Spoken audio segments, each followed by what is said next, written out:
শুধু দর্শক আসসালামু আলাইকুম, আমন্ত্রণ জানাচ্ছি চ্যানেলের সংলাপ অনুষ্ঠানে।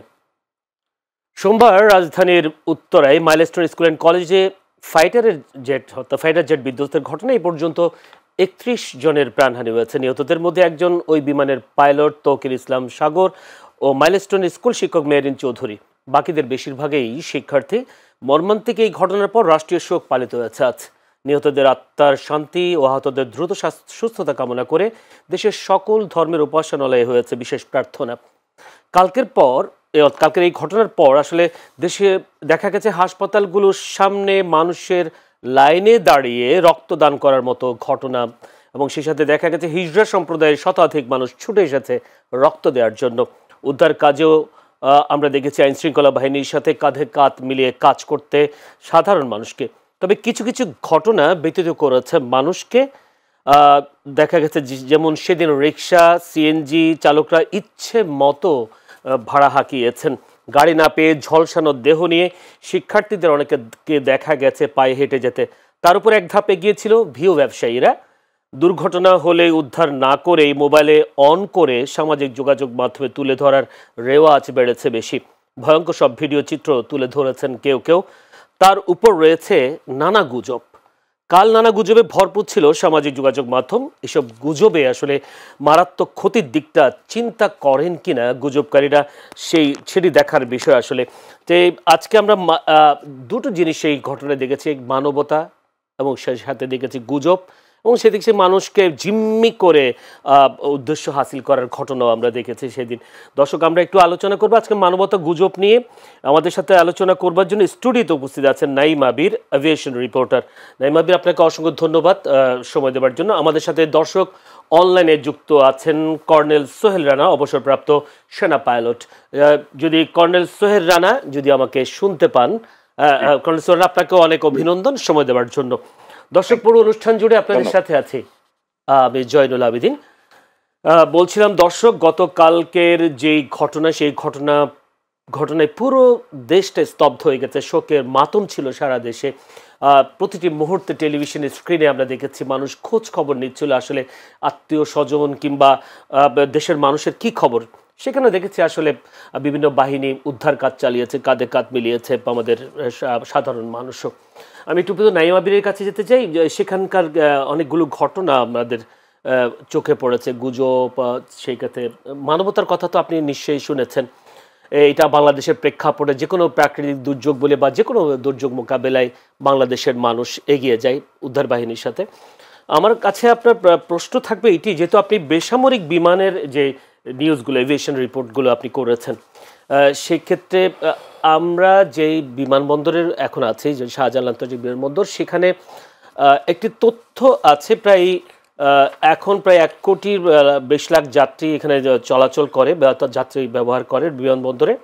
সামনে তো থার্ড টার্মিনাল হচ্ছে, থার্ড টার্মিনালে প্রায় 2 কোটি যাত্রী নিয়ে ফ্লাইট চলাচল করবে, এবং এর মধ্যে বেসামরিক বিমানগুলো প্রশিক্ষণ কর্মসূচি চালায়। এবং রানওয়ের পাশে আমরা দেখেছি মাইলস্টোনের মতো একটা প্রতিষ্ঠান রানওয়ের অ্যাপ্রোচের সামনে।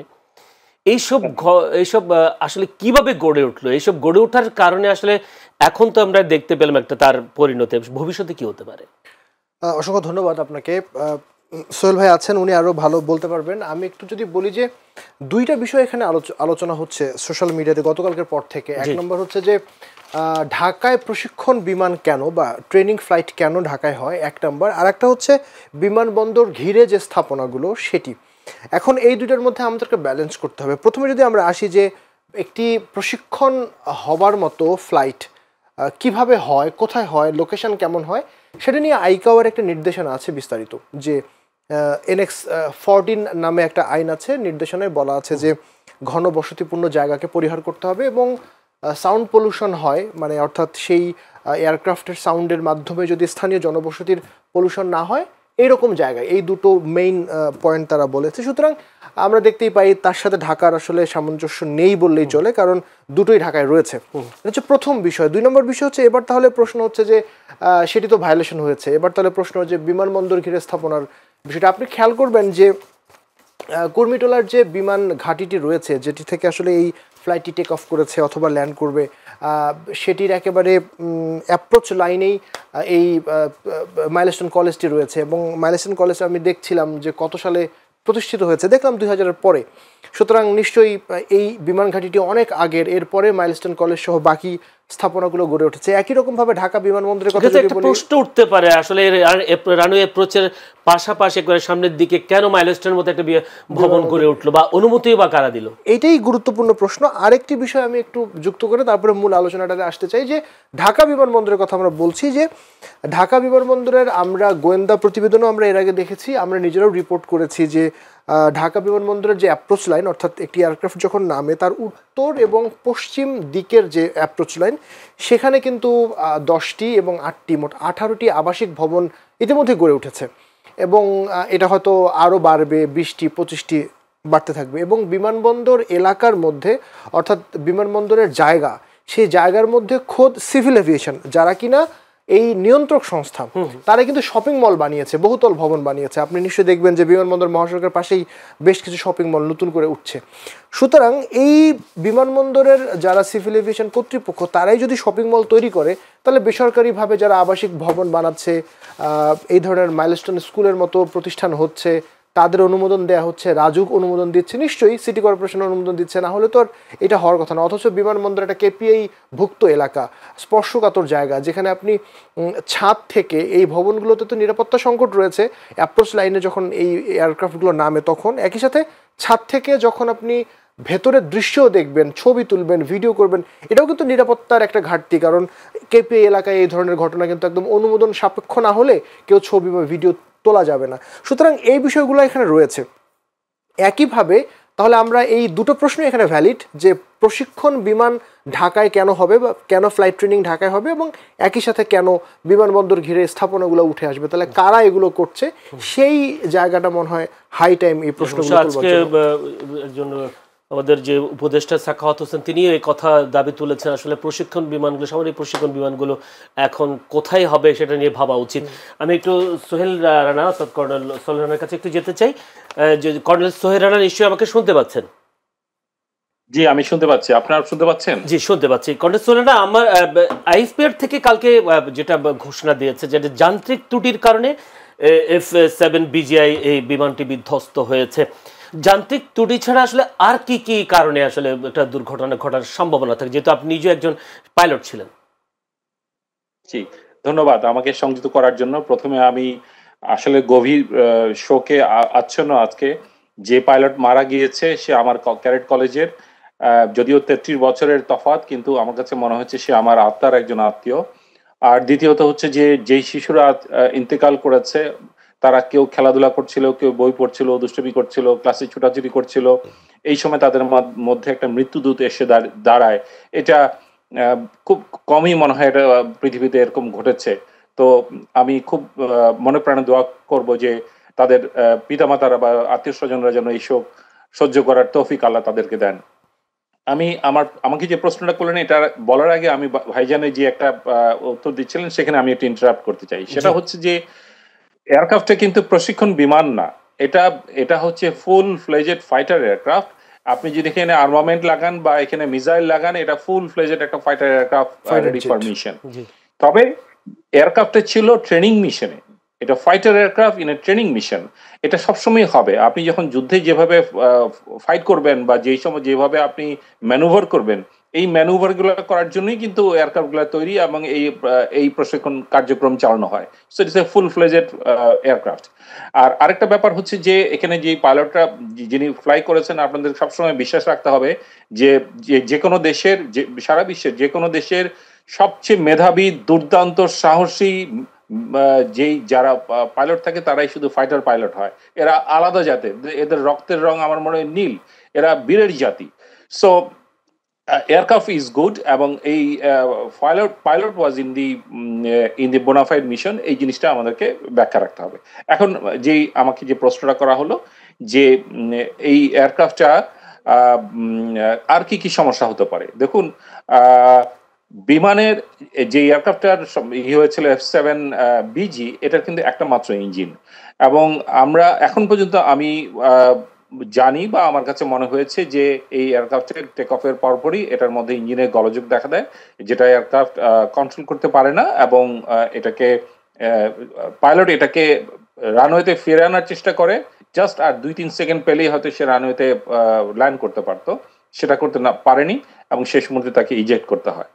তো প্রশ্নটা ছিল যে আর কি কি হতে পারে। একটা বিমানে অনেক ধরনের সমস্যা হতে পারে, আপনার হাইড্রোলিক ফেল করতে পারে, হাইড্রোলিক ফেল করলে আপনার কোনো আপনার যে ল্যান্ডিং গিয়ার্স, আপনার যে ফ্ল্যাপস এবং অন্যান্য ইকুইপমেন্ট, এবং আপনি এয়ারক্রাফটটাকে কন্ট্রোলই করতে পারবেন, এটা পাথরের মতো ভারী হয়ে যাবে।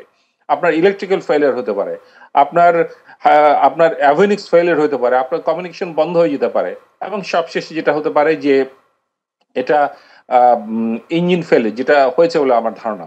এছাড়াও বার্ড স্ট্রাইক হতে পারে, বার্ড স্ট্রাইক, ইঞ্জিনের মধ্যে বার্ড স্ট্রাইক হলে এয়ারক্রাফটের সঙ্গে সঙ্গে স্টোরের মতো পড়ে যাবে। এছাড়া ওয়েদার একটা ইস্যু হতে পারে, যারা কন্ট্রোল করে, কন্ট্রোল টাওয়ার, তাদের তাদের যদি কোনো ভুল হয়, পৃথিবীতে অনেক এক্সাম্পল আছে যে কন্ট্রোল টাওয়ারের ভুলে কোনো অ্যাক্সিডেন্ট হচ্ছে। সো এই সমস্ত ব্যাপারগুলা একটা এয়ারক্রাফট অ্যাক্সিডেন্টের মধ্যে থাকতে পারে। সেক্ষেত্রে সুলেনা, আপনি বার্ড স্ট্রাইকের কথা বলছিলেন, বার্ড স্ট্রাইক ছাড়া যখন ফ্লাইট টেক অফ করে কোনো জেট, তখন কি আসলে সব ধরনের চেক আপ তো অবশ্যই নিশ্চয় হয়, সেই চেক আপের মধ্যে কি কোনো সেই ভুল ত্রুটিগুলি কি ধরা পড়ে, নাকি টেক অফ করার পরে আসলে জিনিসগুলো ধরা পড়ে? এটা আপনাকে সবসময় এই প্রসিডিউরটা মানে বিশ্বাস রাখতে হবে।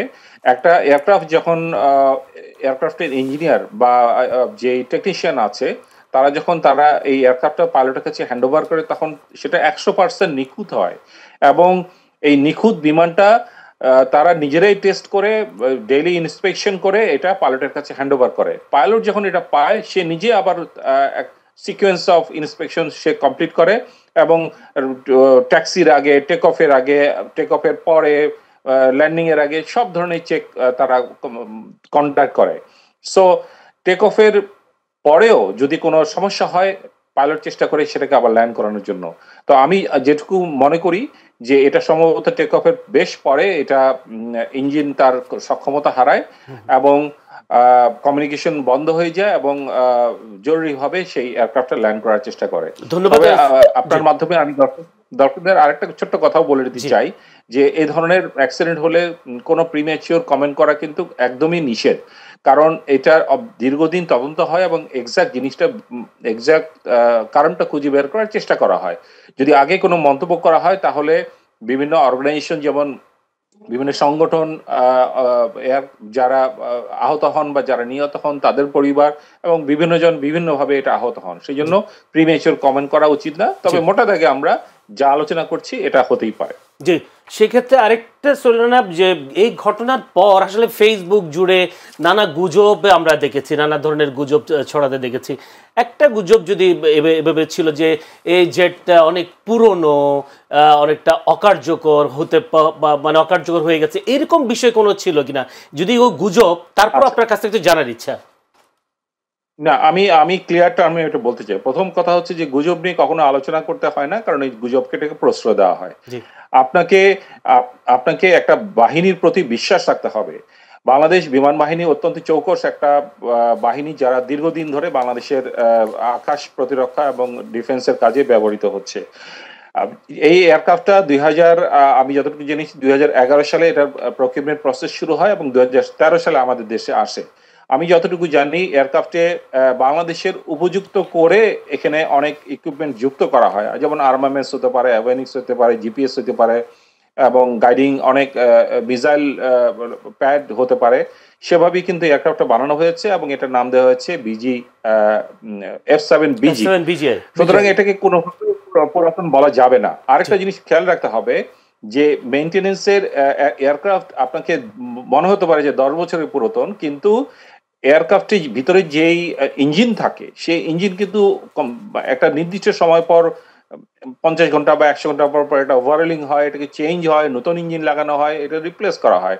সো এয়ারক্রাফটটা সবসময় কিন্তু ফিট টু ফ্লাই থাকে। আনফিট এয়ারক্রাফট পৃথিবীর কখনো কোনো এয়ারলাইন্স, কেউই কিন্তু আনফিট এয়ারক্রাফট আকাশে, এটা তো প্রশ্নই আসে না যে আপনি কাউকে পাঠাবেন। তো সেই দৃষ্টিতে আমি বলতে পারি যে এটা আধুনিক বিমান।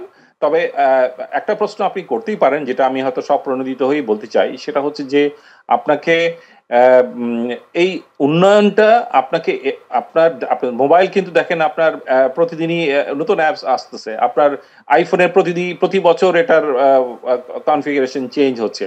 সো বিমান বা আকাশের যেই এয়ারক্রাফট যে সিস্টেমসগুলো এগুলো কিন্তু সবসময় চেঞ্জ হচ্ছে।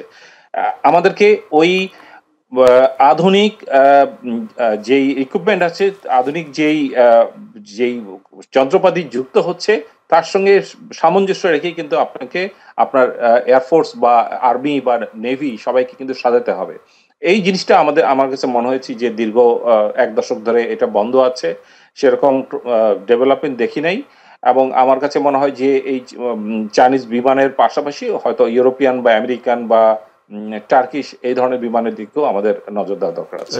সে যদি আপনার এই কথা দিয়ে যদি একটু প্রশ্নটা করি, আসলে এইদিকে যাওয়া হয় নাই কেন? আমরা আসলে অনেক দিন ধরে উন্নয়নের গল্প শুনেছি, মেট্রো রেলের গল্প শুনছি, টানেলের গল্প শুনছি, মানে এখন বাস্তবতা দেখছি টানেল, নদীর তলদেশে আমরা টানেল দেখছি, মেট্রো রেল দেখছি, এরকম বিশাল বিশাল প্রজেক্ট হয়েছে। কিন্তু এই যে আধুনিকতার যেটা আধুনিক যে এয়ারক্রাফটের কথা বলছেন আপনি, এগুলোর দিকে আমরা কেন ঝুঁকি নেই আসলে, বা বাংলাদেশ ঝুঁকে নেই? না, এটা প্রশ্নটা খুবই যৌক্তিক প্রশ্ন এবং এটা উত্তর কিন্তু খুবই সহজ। আমরা যখন যুদ্ধাস্ত্র কিনি, সেটা ট্যাঙ্ক হোক বা কামান হোক বা এয়ারক্রাফট হোক বা নেভাল ফ্রিগেট হোক, আমরা কিন্তু জাস্ট আমরা টাকা নিয়ে মার্কেটে গিয়ে মার্কেট থেকে কিনে নিয়ে আসি না।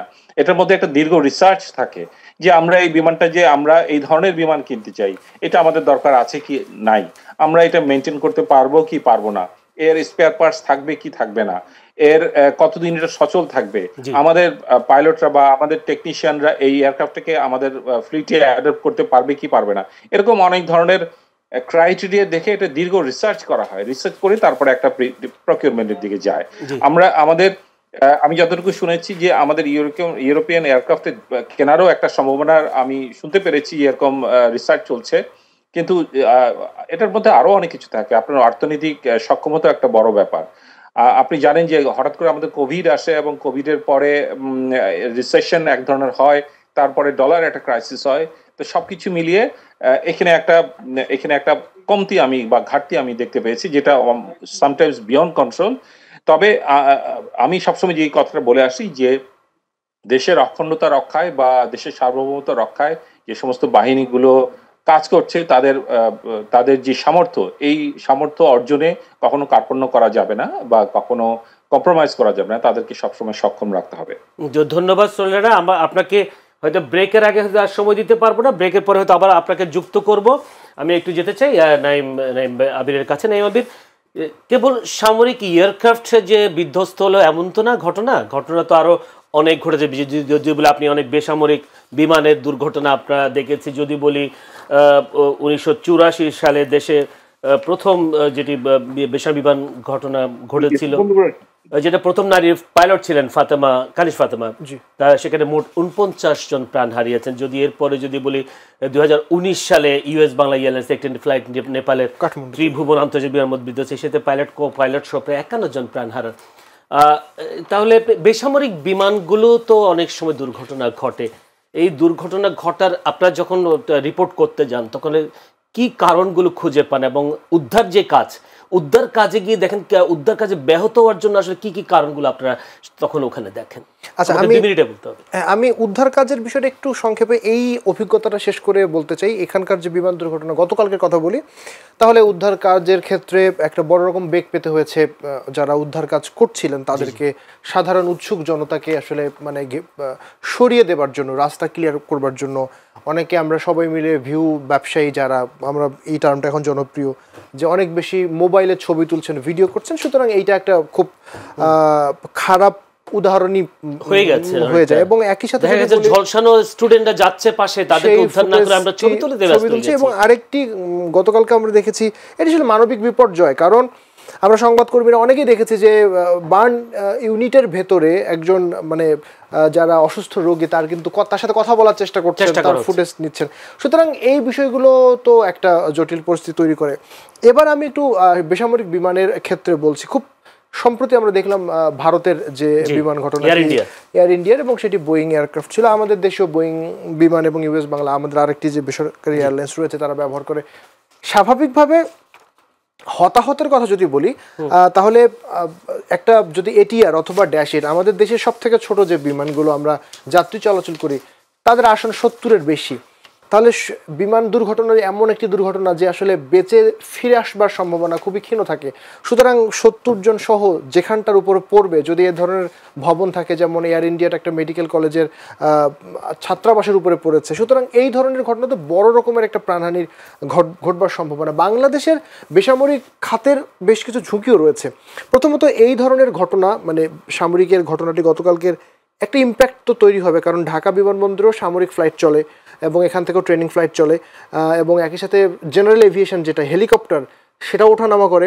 ছোট্ট মানে একটা রানওয়ে মাত্র আমাদের 10,300 বা 400 ফিটের রানওয়ে, সেই রানওয়েটাতে আমরা আসলে 300-এর বেশি ফ্লাইট প্রতিদিন ওঠানামা করা হয়।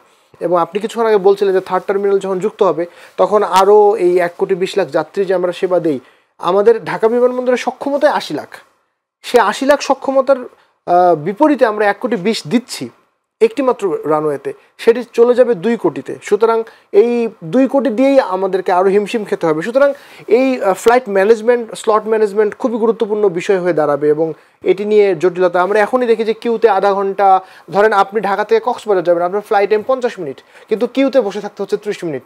সুতরাং এই বিষয়গুলো খুবই দেখার বিষয় রয়েছে। এবং একই সাথে ঢাকা বিমানবন্দরে তো কিছু জটিলতা রয়েছে। আমরা দেখি যে আইএলএস ক্যাটাগরি শীতকালে এই কুয়াশায় আমাদের রানওয়ে ভিজিবিলিটি দেখা যায় না।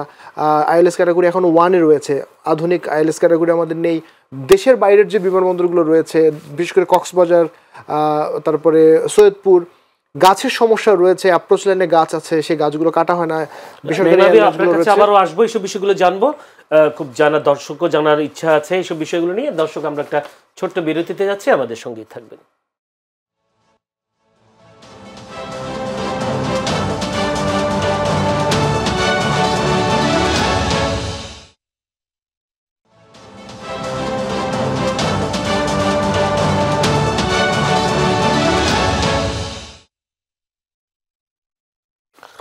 দর্শক, আবারও আমন্ত্রণ চ্যানেলের সংলাপ অনুষ্ঠানে। বলছিলাম যে মর্মান্তিক দুর্ঘটনা গতকাল ঘটেছে, সে শোকে স্তব্ধ বাংলাদেশ। রাষ্ট্রীয় শোক ঘোষণা হয়েছে, রাষ্ট্রীয় শোক পালন করেছে বাংলাদেশের আপামর জনসাধারণ। আমরা আলোচনা করছিলাম আসলে মানবতা এবং গুজব, যে বিষয়গুলো নিয়ে আলোচনার জন্য আমাদের সাথে স্টুডিওতে এখন উপস্থিত আছেন, আমাদের অনলাইনে আছেন কর্নেল সোহেল রানা, অবসরপ্রাপ্ত সেনা পাইলট, আছেন নাইমা বি এর স্টুডিওতে এভিয়েশন রিপোর্টার। আমি কর্নেল সোহেল রানার কাছে একটু যেতে চাই। কর্নেল সোহেল রানা, যদি আপনি আমাকে শুনতে পান। কর্নেল সোহেল রানা, জি কর্নেল সোহেল রানা, আমার প্রশ্নটা এই জায়গায় যে এই ধরনের বিমান দুর্ঘটনায় আমরা দেখেছি বিভিন্ন আইন শৃঙ্খলা বাহিনী উদ্ধার কাজ চালায়।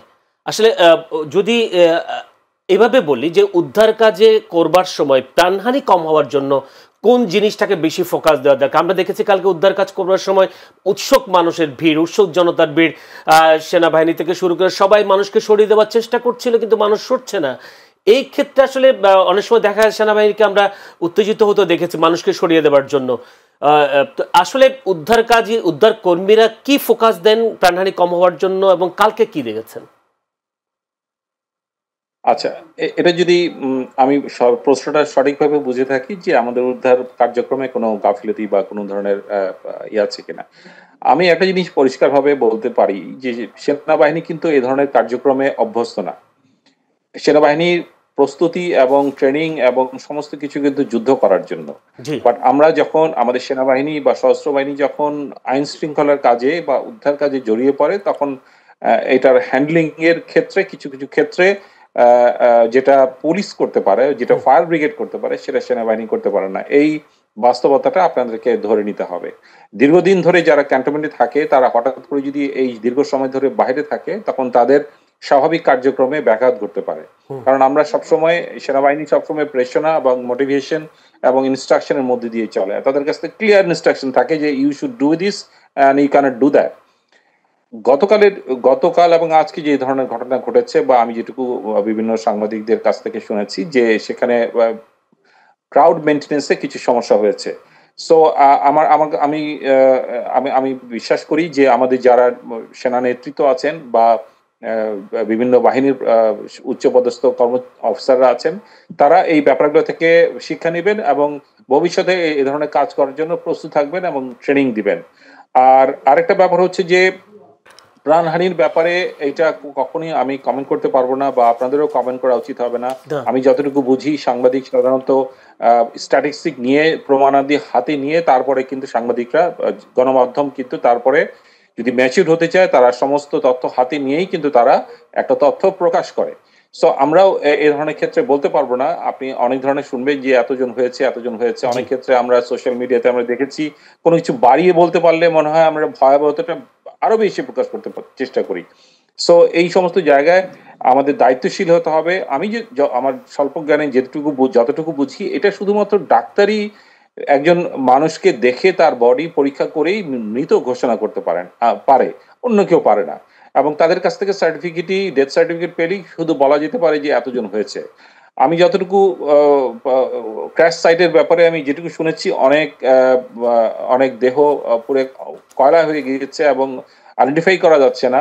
তো এগুলো তদন্ত সাপেক্ষ ব্যাপার, কিন্তু আমরা সবসময় সোশ্যাল মিডিয়াতে দেখেছি আমরা সংখ্যা নিয়ে সবাই ব্যস্ত, এবং সংখ্যা নিয়ে আমরা উত্তেজিত, এবং সংখ্যা নিয়ে ষড়যন্ত্রের আলামত খুঁজতেছি এবং গুজব করতেছি। এই সমস্ত জিনিসগুলো কিন্তু আমাদের সুস্থ সমাজের ইঙ্গিত দেয় না।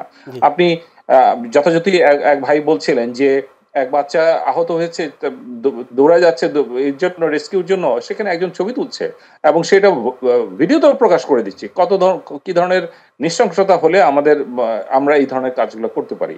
সো সোশ্যাল মিডিয়ার ব্যবহারটা আমাদেরকে সচেতন হতে হবে, এবং আমাদেরকে যদি আমরা সঠিক দরদি সমাজ, বা আমরা যদি ওয়েলফেয়ার সোসাইটি গড়তে চাই, আমাদেরকে সবাইকে নিজেদের জায়গায় সচেতন হতে হবে। সেটা আমার অবসর জীবনে হোক, বা আপনার গণমাধ্যম হোক, ডাক্তার হোক, ইঞ্জিনিয়ার, সবাইকে। আজকে নিশ্চয়ই আপনি ওই মাইলস্টোন স্কুলের ক্যাম্পাসে উত্তেজনা দেখেছেন, শিক্ষার্থীদের উত্তেজনা। তারা নানা ধরনের, সেখানে আমরা দেখেছি দুজন উপদেষ্টা এবং একজন প্রেস সচিবকে অবরুদ্ধ করে রেখেছে উত্তেজিত জনতা। তাদেরও এই ধরনের গুজবের উপর বিশ্বাস করেই দুজন উপদেষ্টাকে তারা অবরুদ্ধ করেছেন, প্রেস সচিবকে অবরুদ্ধ করে রেখেছেন। এই যে উত্তেজিত করা জনতাকে, এই মানুষগুলো আসলে, এই বিষয়গুলো আসলে সোশ্যাল মিডিয়া আসলে কি ধরনের বিচার হওয়া উচিত, বা কি পদক্ষেপ নেওয়া উচিত বলে মনে হয় আপনাদের? না, আমি আমি আমি আমি এই ধরনের সোশ্যাল মিডিয়ার ব্যবহার নিয়ে আমি দীর্ঘদিন ধরে প্রেরণা দিয়ে আসছি। আমি মানুষকে সতর্ক করে আসছি যে এটা যদি মানুষকে সচেতন না হয়, তাহলে কিন্তু আমাদের সোশ্যাল মিডিয়া একটা আমাদের জন্য অস্ত্র হয়ে দাঁড়াবে। এর এর মূল কারণ হচ্ছে, দীর্ঘদিন ধরে আমরা কিন্তু সঠিক তথ্য আমরা কখনো পাই না। আমরা কিন্তু গণমাধ্যমকে বিশ্বাস করি না। আপনি যদি পেপারে লেখেন বা আপনি যদি নিউজ করেন, আপনি বলবেন যে আপনি মিথ্যা কথা বলতেছেন। সো দীর্ঘদিন ধরে আমরা এই অবিশ্বাসটা কিন্তু গড়ে উঠেছে, এবং মানুষ কিন্তু কোনো পেপার কি এখন বিশ্বাস করে না। সো এই দীর্ঘদিনের যে এই ধরনের ট্র্যাডিশন, এটা থেকে আমাদেরকে বের হয়ে আসতে হবে। সরকারকে স্বচ্ছ হতে হবে, তথ্য অবাধ থাকতে হবে এবং ওপেন থাকতে হবে, এবং জবাব দিতে থাকতে হবে, পানিশমেন্ট থাকতে হবে। কেউ ভুল তথ্য দিলে তাকে পানিশমেন্টের ব্যবস্থা করতে হবে। সেক্ষেত্রে নিশ্চয়ই এই কালচারটা কিন্তু সেক্ষেত্রে তো সাংবাদিকদের সীমাবদ্ধতাও তো আছে। এইসব ঘটনার আসল তথ্য তো আসলে আইএসপিআর থেকে না দিলে তো আসলে বলার সুযোগ থাকে না, কিন্তু সেখানেও সাংবাদিকরা হামলার শিকার হচ্ছেন। সেটা আমি টিভিতে যেটুকু দেখেছি যে এই ধরনের কিছু ঘটনা ঘটেছে। আমি এর আগেও আমার ফেসবুকে আমি লিখে এসেছিলাম যে আমাদের আইএসপিআর কে আরো বেশি বান্ধব, মানে ইউজার ফ্রেন্ডলি করে তুলতে হবে। কারণ সবাই যারা ক্যান্টনমেন্টের বাইরে থাকে, তারা কিন্তু বিভিন্ন ধরনের তাদের পারসেপশন আছে সেনাবাহিনীর বা ক্যান্টনমেন্টের ভিতরে, সেটার ব্যাপারে। তো এটার যোগসূত্র কিন্তু হচ্ছে আইএসপিআর কে আরো বেশি সুসংগঠিত করতে হবে। আমি আমার আরেকটা লেখা আমি বলেছিলাম যে পরবর্তীকালের যুদ্ধগুলো কিন্তু হবে শুধু এই মিসাইল দিয়ে বা এয়ারক্রাফট ফাইট হবে না, ডিজিটাল ওয়ার একটা হবে, মিডিয়া ওয়ার একটা হবে। এই মিডিয়া ওয়ারের জন্য কি আমাদের দেশের সেনাবাহিনী, সশস্ত্র বাহিনী কি প্রস্তুত? আপনি একজন মেজর বা লেফটেন্যান্ট কর্নেল বা কর্নেল র্যাঙ্কে একজনকে দিয়ে আপনি আপনার আইএসপিআর চালাচ্ছেন, জাস্ট লাইক পোস্টিং অফ, মানে যে কোনো একটা পোস্টিং এর মতো। কিন্তু আপনি উন্নত বিশ্বে বা আশেপাশের সব দেশে যদি আপনি চিন্তা করেন, আপনি যদি ইন্ডিয়া চিন্তা করেন, তাদের ভেরি সিনিয়র অফিসার এটা হ্যান্ডেল করে। আপনি যদি পাকিস্তানি জানেন, একজন লেফটেন্যান্ট জেনারেল এটা হ্যান্ডেল করে। তার মানে তারা এটাকে ভ্যালু করে, যে জনগণের জানার অধিকার আছে। আমাদের আমাদের কিন্তু এই জিনিসটা অনেক দিন ধরে এটা অনুভূত হচ্ছে, কিন্তু এটা সে ধরনের আপিল করতে পারছে। জি সোহেল ভাই, অসংখ্য ধন্যবাদ আমাদের সময় দেওয়ার জন্য। অসংখ্য ধন্যবাদ। আসলে আপনাকে আর হয়তো বেশিক্ষণ আমরা সময় রাখতে পারবো না। নাঈমা বীর, আসলে বক্তব্যগুলো শুনছিলেন আপনি, নিশ্চয়ই তো যেহেতু সাংবাদিকতা করছেন, আজকের ঘটনাগুলো তো নিশ্চয়ই আপনি ভালো করে জানবার কথা। যে এই যে আজকে দেখলাম মাইলস্টোন স্কুলের ওখানে সাংবাদিকদেরকেও ঘেরাও করা হয়েছে, উত্তেজিত জনতা সাংবাদিকদের ঘেরাও করেছে, এবং কিছু কিছু টেলিভিশনের নাম ধরে তারা স্লোগানও দিচ্ছে যে আসলে তোমরা তথ্য গোপন করছো, কিন্তু ফেসবুকের গুজবের কারণে উত্তেজিত জনতা এসব কথাগুলো বলছে কিনা, প্রথম প্রশ্ন আপনার কাছে। আর দ্বিতীয় প্রশ্ন আসলে সাংবাদিকরা আসলে কি করার আছে, যদিও আসল তথ্যটা যদি, যেহেতু দুর্ঘটনা, এই দুর্ঘটনা আইএসপিআর যদি আমাদেরকে সত্য তথ্যগুলো না দেয়, বা যেই তথ্যটা দিয়ে ওই তথ্যটা প্রকাশ করা ছাড়া বাড়তি তথ্য তো আমাদের পক্ষে দেওয়া সম্ভব না। আসলে উত্তেজিত জনতা একটু কি বুঝেন নাকি?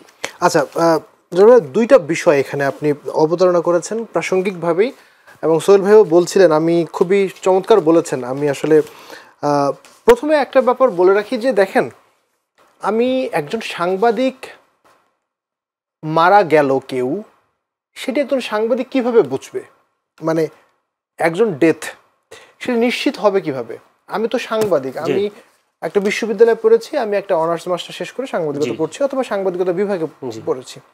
সুতরাং তার হতে পারে যাকে আমার মনে হচ্ছে ডেথ কিছুক্ষণ পর ওভারকাম করে আসতে পারে, যার পালস রেট কি, তার কি অবস্থা আছে, সে আসলে নিঃশ্বাস নিচ্ছে কিনা, আমি হয়তো স্বাভাবিক যে আমরা ফার্স্ট এইড বলি, সে অতটুকু হয়তো জ্ঞান আমাদের থাকতে পারে, এর বেশি কিছু তো আমরা জানি না।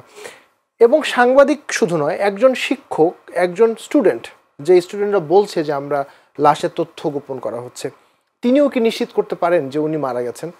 তো একজন ফেসবুকে লিখে ফেলা এবং গণমাধ্যমে লিখে ফেলা দুইটা এক জিনিস নয়, এটা হচ্ছে প্রথম বিষয়। তবে এইটাকে আমি অস্বীকার করতে চাই না যে সাংবাদিকতার লিমিটেশনস এবং দীর্ঘদিনের অবিশ্বাসের বিষয়টি জনগণের মধ্যে বিরূপ প্রভাব তৈরি করেছে। তারা এখন এই কারণেই গণমাধ্যমকে পছন্দ করছে না, সেটি তো একটা প্রেক্ষাপট রয়েছে। গত 15-16 বছরে সাংবাদিকরাও তার দায়িত্ব ঠিক মতো পালন করেননি, সেটি একটা বিষয়। কিন্তু আমি যদি ফ্যাক্টের কথা বলি, তাহলে আমাকে নির্ভর করতে হবে একজন ডাক্তার, অথবা আমাকে নির্ভর করতে হবে আমার একজন ডেথ সার্টিফিকেট, অথবা একটা অফিসিয়াল অ্যানাউন্সমেন্ট, এক নম্বর। এবং ভেতরের কথা যদি বলি, তাহলে যে ধরনের ক্রাউডের অবস্থা তৈরি হয়েছিল, একজন সাংবাদিকের ভেতরে প্রবেশ করাও একটা জায়গার পরে আমরা ভেবে প্রবেশ করতে পারিনি। সুতরাং উনি নিজে দেখেও বলতে পারবেন না যে উনি মারা গেছেন। আমার কাছে যদি ফুটেজও থাকে, তারপরও আমাকে নিশ্চিত হইতে হবে যে উনি আসলে মারা গেছেন। সুতরাং এই ব্যাপারটা খুবই খুবই সিরিয়াস। এখন আমি কি করতে পারি? আমাকে যেটা করতে হবে, আমাকে সংশ্লিষ্ট একজন কর্তৃপক্ষ, তাহলে এই যে হসপিটালগুলোতে এই রোগীদের পাঠানো হচ্ছে, সেই হসপিটালের সংশ্লিষ্ট ডক্টরের সাথে আমার কথা বলতে হবে। উনি আমাকে বলবেন যে এখানে এতজন মারা গেছে, বার্নে এতজন, ঢাকা মেডিকেলে এতজন, বিএসএমএমওতে এতজন, এইভাবে আমাদেরকে আসতে হবে। কিন্তু আমি একজন শিক্ষার্থী যখন বলবেন যে 50-100 জন 25 জনের লাশ আমি নিজেই সরিয়েছি, ওই 25 জনের মধ্যে কতজন মারা গেছে, কতজন জাননি, তার কাছে নেই, আমাদের কাছে নেই। সুতরাং এইটা একটা খুবই দুঃখজনক বিষয় যে আমাদের, এবং আরেকটি বিষয় নিয়ে খুবই বিষয়, যে সেটা হলো যে সাংবাদিকরা অভিযোগের কথা কেন বলে। দেখা গেল যে একটা জায়গায় কেউ একজন আক্রমণ করেছে, সেটির প্রত্যক্ষদর্শী আমাকে বক্তব্য দিয়েছে, তার আমি ইন্টারভিউ করেছি। আমি তো বলতে পারি না যে আক্রমণটা হয়েছে, আমি একজন প্রত্যক্ষদর্শীর ইন্টারভিউ করেছি এবং তাকে মেনশন করে আমি বলছি যে আক্রমণের অভিযোগ করছেন অমুক।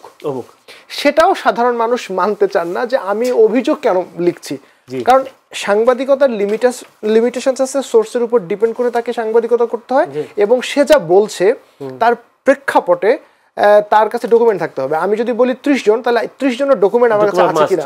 আমি যদি বলি 50, আচ্ছা আমি ঠিক আছে, আমি বললাম 50, এখন আমাকে যদি কেউ বলে 50 জনের ব্যাপারে তোমার ডকুমেন্ট কি, তুমি তো বলছো। সুতরাং এবার আমি যদি আইএসপিআর এর থেকে, অথবা ঢাকা মেডিকেল, অথবা বার্নের থেকে বেশি তথ্য আমার কাছে থাকে, ওরা বলছেন 35, আমার কাছে যদি বলে থাকে 37 বা 40, দেন আমি তো তাদেরকে প্রশ্নটা করব যে এই দেখেন আমার কাছে 40 জন আছে, আমার কাছে ডেথ সার্টিফিকেটটা আছে, বা আমি এইভাবে হিসাব করেছি। দেন এইটা নিয়ে তখন আমরা এটা 1 নম্বর। 2 নম্বর ভাই, আরেকটা বিষয় দেখেন, আমরা কিন্তু শুধুমাত্র 30, 32, 35 বা 20 বলছি না, আবার লাশ গোপন করার বিষয়ে যে অভিযোগ আছে সেটিও প্রকাশ করেছি। আমি বুঝতে পেরেছি, মানে ছাত্ররা যে অভিযোগ করছে যে আমরা সঠিক মরদেহটার তালিকা আসছে না, সেটিও আমরা দেখিয়েছি। যে আমরা বলছি যে এতজন মারা গেছেন, কিন্তু স্থানীয়রা বলছেন অথবা শিক্ষার্থীরা বলছেন, সাধারণ জনতা বলছে যে সঠিক তথ্য আসছে না, সেটিও আমরা বলেছি। এর থেকে আর রেসপন্সিবিলিটি কতটুকু দেখানোর সুযোগ আছে আমি আসলে জানি না। এবং আজকে তো দেখলাম যে আক্রমণ হয়েছে, এবং এটি খুব সহজ। পুলিশকে তো আপনি মারতে পারবেন না, মানে মারবেন, কিন্তু পুলিশকে মারাটা একটু কঠিন, কারণ ওর হাতে অস্ত্র থাকে। সাংবাদিককে মারা তো সহজ, ওর হাতে কিছুই থাকে না, বরং ওর হাতে ক্যামেরা থাকে, অনেক টাকার দাম, ওকে পালাইতে হয় আর কি কোনো রকম ভাবে। সো এইভাবে চলছে। আজকে তো আসলে আরেকটা, সেদিন তো আমরা দেখলাম অনেকগুলো গুজব আমরা দেখেছি। সেই গুজবের মধ্যে একটা ছিল ডক্টর সামন্তলাল সেনকে জাতীয় বার্ন ইউনিটে আনার দাবি উঠে, এবং একজন অভিনেত্রীও তিনি দাবি করেছেন তাকে আসলে হয়তো আরো প্রাণ বাঁচা যেত। ডাক্তার সামন্তলাল সেনের সময় তো আমরা অনেক দেখেছি বার্ন করা রোগী, তার হাত দিয়েও তো অনেক রোগী মারা গেছেন। তাহলে এই যে ডক্টর সামন্তলাল সেনকে আবার কেন পুনঃপ্রতিষ্ঠা করার কথা বলছেন বলে মনে হয়? এইটা আসলে সামাজিক যোগাযোগ মাধ্যমে তো অনেক কিছু ছড়াচ্ছে। এটা একটা শ্রেণীর প্রোপাগান্ডাও হতে পারে, প্রচারণাও হতে পারে, আমি যদি এভাবে দেখি। কারণ আমি যতটুকু ফলো করছিলাম, একদল বলছে যে সামন্তলাল সেনকে আসলে এখানে, যদিও এটা নিয়ে একটা ভুল তথ্য ছড়ানো হচ্ছে যে বার্ন ইনস্টিটিউট কিন্তু তিনি প্রতিষ্ঠাতা নয়। আমার এই মুহূর্তে যিনি প্রতিষ্ঠাতার নামটি মনে নেই, কিন্তু তিনি প্রতিষ্ঠাতা নয়, এটি নিয়ে আমি একেবারে নিশ্চিত। এবং যোগাযোগ মাধ্যমে বলা হচ্ছে যে তিনি প্রতিষ্ঠাতা। এটি 1 নম্বর ভুল তথ্য বা গুজব। এরপরে দ্বিতীয় ভুল তথ্য বা গুজব, তিনি জেলখানায় আছেন বা গ্রেপ্তার আছেন। তিনি আসলে জেলখানায়ও নাই, তিনি গ্রেপ্তারও নাই, তিনি তার বাসাতে আছেন, অথবা যদি আরও ভাবে মানে তিনি কোনো সার্ভিসে নাই এখন। 2 নম্বর, উনি যখন মন্ত্রী হয়েছিলেন তখন কিন্তু উনি স্বাস্থ্যমন্ত্রী হয়েছিলেন, তখন তো উনি তখন থেকে সার্ভিসে নাই। উনি তো তখন সরকারি একজন মন্ত্রী, 7 মাস ছিলেন। সুতরাং তিনি তখন ডাক্তার হিসেবে ডাক্তারের যে প্র্যাকটিস ওটার মধ্যে উনি ছিলেন না। এবং পরবর্তীতে 5 আগস্টের পরে উনি নিজেই লোকচক্ষুর অন্তরালে চলে যান, আড়ালে চলে যান। সুতরাং সার্বিকভাবে আমি মানে তাকে আসলেই যে এই বিষয়গুলো ঘটবে, অথবা তাকে না পেলে যে অনেক বেশি মানুষ মারা যাবে, সেটি আসলে আমার পক্ষে কথাটা কি যৌক্তিক মনে হয় না। এবং একই সাথে যিনি মূলত প্রতিষ্ঠাতা বার্ন ইনস্টিটিউটের, তার অধীনেই চিকিৎসা হচ্ছে, সেটি আমরা মোটামুটি নিশ্চিত হতে পারি। আজকে আইন উপদেষ্টা এবং শিক্ষা উপদেষ্টা দুজনকে অবরুদ্ধ করা হয়েছিল, সাথে প্রেস সচিবও ছিলেন। সেখানে শিক্ষার্থী আন্দোলন যারা করেছেন তারা 6 দফা দাবি দিয়েছিলেন। সেই 6 দফা দাবি তারা সাথে সাথে মেনে নিয়েছেন। এর মধ্যে একটা ছিল জনবহুল এলাকায় প্রশিক্ষণ বিমান না চালানোর ব্যবস্থা গ্রহণ করার জন্য বিমান বাহিনীকে প্রয়োজনীয় নির্দেশনা দেওয়া হবে, সেই কথাটাও আছে। এবং সেই নির্দেশনা কতটুকু কার্যকর হয় সেটা হয়তো সময় সাপেক্ষ পাবেন। এরপর দেখলাম আমরা সচিবালয়ে আবার মারমুখী অবস্থা। সচিবালয়ের শিক্ষার্থীরা 2 জন উপদেষ্টার পদত্যাগ দাবি করে বিক্ষোভ করলো, গাড়ি ভাঙচুর করলো, আবার পাল্টা ধাওয়া হলো সেনাবাহিনীর সাথে, পুলিশের সাথে। আহত হয়েছেন প্রায় অনেক 30 জনের মতো। তো আসলে এই শিক্ষার্থীরাও আসলে হঠাৎ করে 2 জন উপদেষ্টাকে পদত্যাগের দাবি কেন করছে বলে, এটা কি সেটাই যে কালকে এসএসসি পরীক্ষা স্থগিত, বিষয়টা তারা খবরটা দিয়েছে রাতে 3টার সময় শিক্ষা মন্ত্রণালয় থেকে। সেই যেখানে বলা হচ্ছে একজন সচিবকে, সম্ভবত সিনিয়র সচিবকে প্রত্যাহার করা হয়েছে এই ঘটনার জন্য।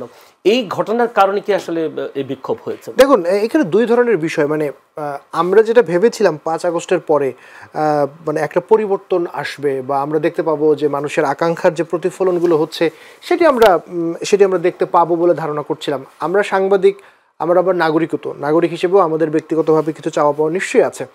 আপনি দেখেন, রাত 3টায় একটা পরীক্ষা স্থগিত হবে, এই ধরনের সিদ্ধান্ত কারা নেয়?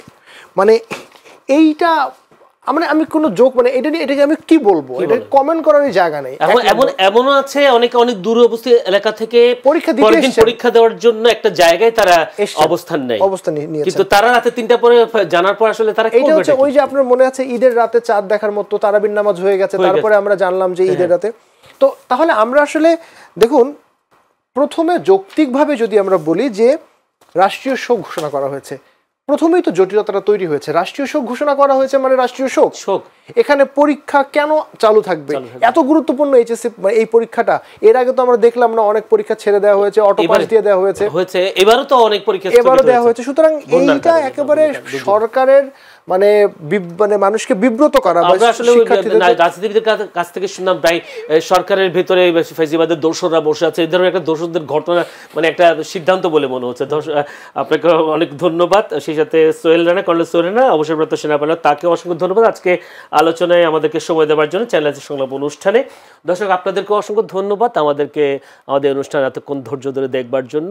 আগামীতে একই সময়ে একই অনুষ্ঠান দেখবার আমন্ত্রণ জানিয়ে আজকের মতো এখানে শেষ করছি চ্যানেলের সংলাপ অনুষ্ঠান। ভালো থাকবেন, সুস্থ থাকবেন, আল্লাহ হাফিজ।